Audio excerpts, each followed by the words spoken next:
got worse later on, yes. Christine, you seem like a pretty together person, and I'm wondering if your brother was abused as much as you were, how has his life turned out for him? Well, I think my brother in some ways had an even more difficult time than I did because, of course, he was going to grow into a man and he had no father. So I think he's done a wonderful job with his life. I'm very proud of him and I love him very much. What's he doing now? He's a private person. He's married. He has a job. He has a family. That's great. Yes. Yes, Miss Crawford. I wanted to ask you about your brother. When he had the first child, didn't he come to the house to show it to your mother and she refused to look at it? That's right. And wasn't he strapped in his crib for many years after he was adopted? That's right. He was strapped in his crib or he was strapped in bed. Every night, yes. With a. It was like a harness. It was made out of canvas, and he was tied down to the bed so he couldn't get up. Yes. What were your sisters' reactions to this book, if they didn't go through this? Their experience of childhood was very different. First of all, there's 8 years difference in age between us, so that by the time I was, say, 10 years old, they were only 2. I went to boarding school at 10, and they, I think, had a very different experience of childhood. They didn't experience the same thing. So I think in some ways it's difficult for them to understand what they never lived through. Do they believe it? Do they believe it? I think so. Do you have any idea what your mother meant when she said, for reasons that are well known to them? I leave them out of my will. For reasons that are well known to them. Well, there are many possible answers to that. I think it was something that my mother held in her own mind. And further than that, I'm just not at liberty to discuss it because we are contesting the will.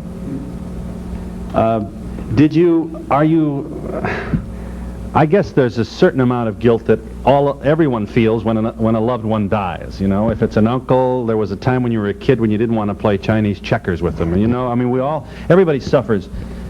You must have had your own share, I assume, of little bitty guilt, huh? Or not? Well, I tried to think of that a lot when my mother died, and I can only say that I was very grateful because to the very best of my ability I had done everything I could. You did not see her, however, for a protracted period of time prior to her death. That's right. She lived in New York, and she didn't travel very much in those days, and in fact the last several years of her life she barely left her own apartment.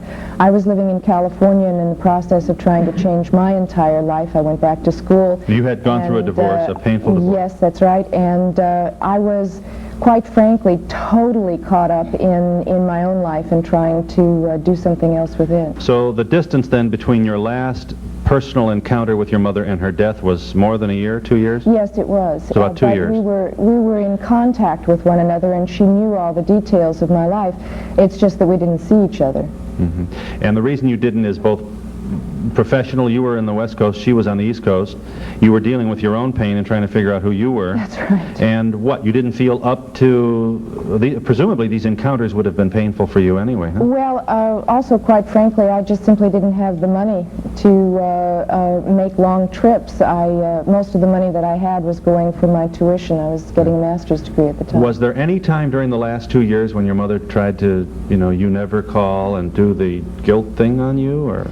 No, I don't know a great deal about the last several years of my mother's life because she became, from what I understand, very reclusive. She didn't see her personal friends to any great extent, and I believe she was quite ill. We're with Christina Crawford in Chicago, and we'll be back in a moment. Christina Crawford is with us in Chicago. Yes, ma'am. Over here, Miss I would Crawford. like to know, do Joan Crawford have any natural children of her own? No. No. All were adopted. And what age did she decide to write the book, Miss Crawford? Miss Christina Crawford. I was 38. Yes. Your story seems like such a tragic one. Do you think that you could relive it through a 4-part miniseries, or if you were approached by Joseph A. Levine to do a movie or something like that? The rights have been sold to Paramount and Frankie Blondes. Will you be No. starring in it? No. No. Did any of your mother's husbands try to help you when they saw what was going on? My mother was only married for a brief time when I was a young child, for about 2 years, and not again until I was 15 years old. So there were no There were no men there, no. As a mother, I think it's wonderful that you have shown such love for your mother, and good for you. Go ahead and write about her. Thank you very We much. enjoyed reading it. Thank you.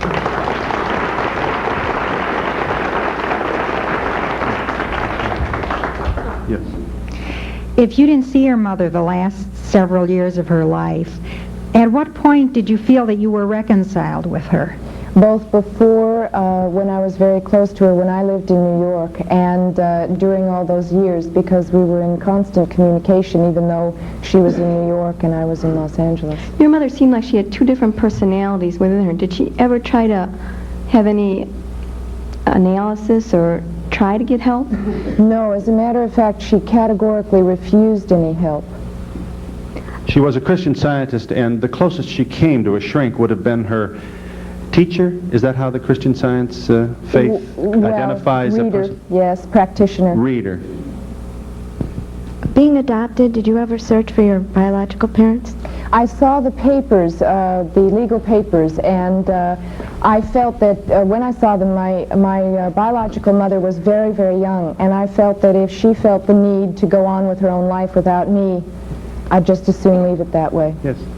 Yes, I wanted to say, as a public health nurse, it's been my observation that the overprivileged children have been victims of child abuse as well as the disadvantaged. And I feel that you're opening up a nest of worms to show this major social ill of our society, that we must work for child abuse. And I wanted to ask you, Christine, if you would be willing to work for the child abuse program. Of course, I've been approached in Los Angeles and in several other parts of the country. I am not an expert. You people, and I think you know what an incredible job you're beginning to do, are the experts, but I will do everything I can. Yes. Do your sisters feel that you and your brother should be included in this bill? Are they sympathetic in your efforts to contest it? I would like to be able to answer your question, and I'm sorry I can't, because we are contesting the will, and I have to leave that unanswered. I'm sorry. Oh, now see, I was going to ask another question, because according to what I read, they only were left a small sum according to her estate. Quite a bit. Was the bulk of it left to charity? Yes, that's correct. Okay. Okay, thank you. You went to one of the points you make is that the funeral was impersonal. Is that the word? Well, there was a funeral in New York that was more a memorial service. Then that was very private and very personal. Then there was a more public memorial service in New York and a very public memorial service in Los Angeles. Is it your view, as a result of the exposure that you've had and coming now, there will be people who will come up to you after this show probably and privately say, wait till I tell you what happened to me?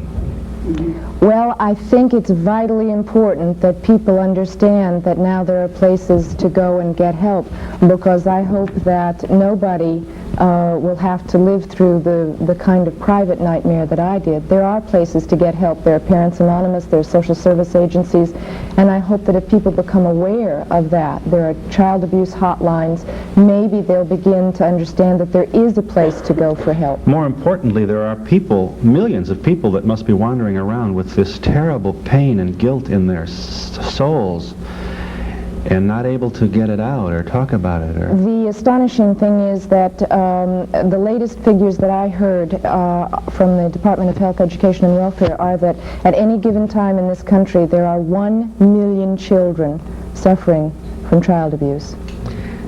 I'd like to, if you don't mind, I'd like to just read this paragraph here. Do you mind? Go ahead. The morning of May 10th, 1977, only one woman was with Mother. She arrived in the morning to relieve the other woman.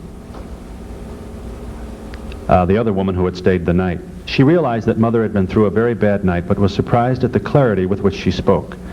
There were only 2 of them in the room when the end finally came. The woman, realizing there was nothing more she could do, began praying.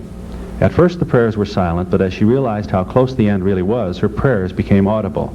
She was praying aloud, and Mother heard the words. My mother raised her head.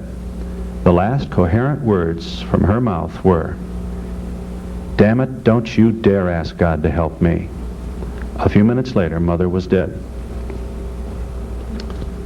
she really had awful, awful pain. Did you know how bad her pain was prior to researching for this book? Obviously, you interviewed the woman who was with her. I didn't interview her. She volunteered the information. We're in Chicago with Christina Crawford, and we'll be back in a moment.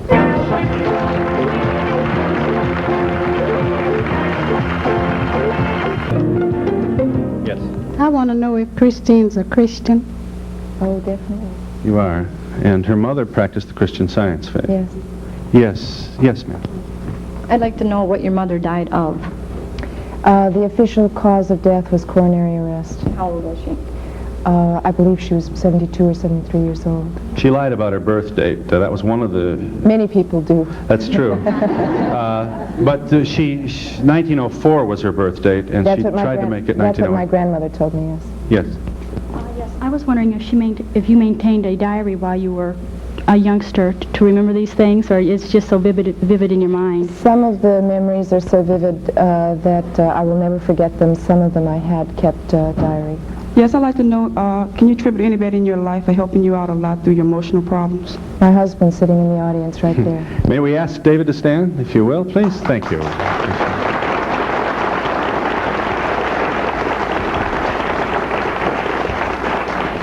Miss Crawford, what kind of relationship did you have with your sisters when you were young and now since you're grown? I was the eldest child, so I think I had a rather classic experience of being the oldest one in the family who took care of a lot of things for them and tried to help them through their own growing years. Yes. Miss Crawford, after you moved out of your mother's home, did you ever talk to her about how she treated you? My mother had a rather extraordinary trait in that she never talked about the past, so it was difficult to talk about those kinds of things if somebody isn't going to speak to you about them. So we very rarely talked about the past. You must at least be curious to know why she was so desperately interested in giving you a lesson. If you destroyed the wallpaper, then she was going to destroy your property, and you were going to feel the humiliation of people as they came in the house and saw your tattered dress, and therefore you would never again destroy wallpaper. Where did she get this absolute, rigid, desperate need for an obedient child? I have absolutely no idea.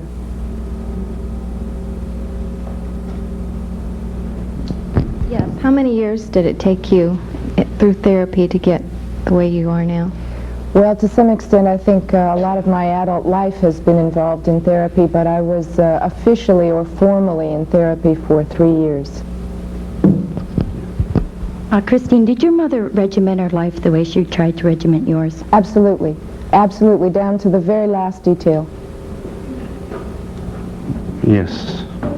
What's Christina's reaction to Joan Crawford's parents? My grandmother? Yes. My grandmother I loved very much.